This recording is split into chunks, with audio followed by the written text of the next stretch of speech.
In front of me is VIVO Y01 and today I would like to show you how you can download and apply animated live wallpaper called Magic Fluids.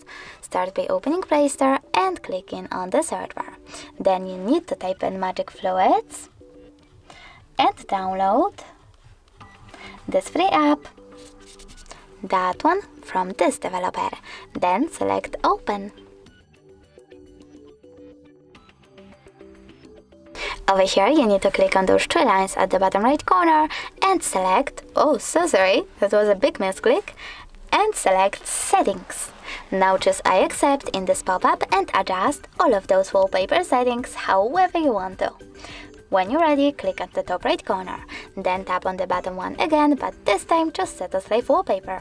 Now you need to click on Apply over here and choose Home Screen or Home Screen and Lock Screen by tapping on one of the options. After that, you can select Continue or Cancel, and as you can see, my wallpaper was successfully applied. Thanks so much for watching. If you enjoyed this video, leave a like, comment and subscribe. Bye!